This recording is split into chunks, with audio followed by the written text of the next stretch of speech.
హైదరాబాద్ నగరంలో గత ప్రభుత్వం టీఆర్ఎస్ పార్టీ ప్రభుత్వం ఉన్నప్పుడు కేటీఆర్ గారి నాయకత్వంలో పురపాలక శాఖ మంత్రి ఉన్నప్పుడు ఎక్సలెంట్ అనేటువంటి ఎవరిని పెట్టనీయకుండా టీఆర్ఎస్ పార్టీకి సంబంధించినటువంటి వాళ్ళ ఆయన కూడా ఆ రోజు కేటీ రామారావు గారు తొలగించడం జరిగింది, జీవో ఇచ్చడం జరిగింది. ఆ 10 సంవత్సరాల్లో ఎక్కడ కూడా ఏదైనా ప్రోగ్రామ్స్ అయితే ఏదైనా బర్త్డేస్ అయితే వన్ డే తప్ప ఎక్కడ కూడా ఎక్సలెంట్ను యాక్సెప్ట్ చేయలేటువంటి ప్రభుత్వం టీఆర్ఎస్ ప్రభుత్వం. ఇప్పుడు నూతనంగా వచ్చిన ప్రభుత్వం కాంగ్రెస్ ప్రభుత్వము గతంలో నా బర్త్డే నాడు 19th నాడు ఇట్లనే మా అభిమానులు కడితే తీసేస్తే మేము కూడా సరే మనం నిర్ణయించినటువంటిది కదా, ఎట్టి పరిస్థితుల్లో తీసేసిన బాధపడదు అవసరం లేదని చెప్పి నేను లాస్ట్ ఇయర్ చెప్పడం జరిగింది. అయినా ఇవన్నీ 14 నెలల్లో కాంగ్రెస్ పార్టీ పెట్టినటువంటి బ్యానర్లు మామూలు బ్యానర్స్ కావు.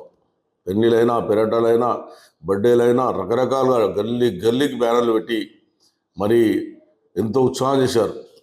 మళ్ళీ నా బర్త్డే రేపు ఉంది, నిన్న కేసీఆర్ బర్త్డే ఉంది, నిన్న కేసీఆర్ బర్త్డే నాడు రేపు నా బర్త్డే నాడు నిన్న నుంచి మొత్తం ఒక ఫ్లెక్సీ తీసేస్తూ ఉన్నారు.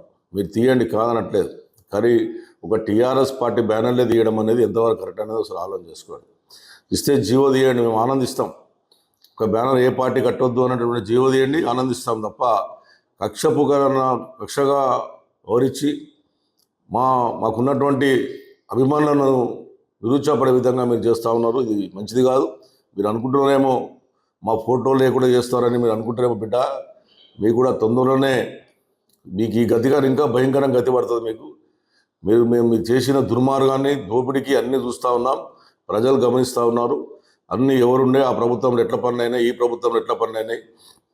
కనీసం ఒక పైసా పనిచేయకుండా కనీసం ప్రజలకు ఉన్నటువంటి విశ్వాసాన్ని ఏదైతే హామీ ఇచ్చినటువంటి నెరవేర్చకుండా 2,000 రూపాయలు 4,000 పింఛన్ ఇస్తా అని చెప్పి మాట తప్పినటువంటి దొంగలు మీరు ఇవాళ ఈ రకంగా చేస్తూ ఉన్నారు. చేయండి కాదంటలేదు, మీ చేతిలో ప్రభుత్వం ఉంది, మీ చేతిలో పోలీస్ యంత్రాంగం ఉంది, ఆఫీసర్ చేయండి.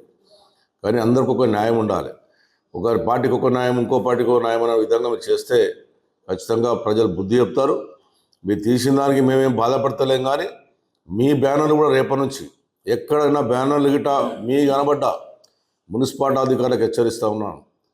మా ఒక్క బ్యానర్ మీరు తీసేశారు, ఓకే మీకు నిర్ణయం వచ్చిందంటారు, పై ఆఫీసర్ నుంచి ముఖ్యమంత్రి ఆదేశాలు వచ్చిందంటున్నారు, తీసేయండి. కానీ ఇంకొక బ్యానర్ కనబడదు.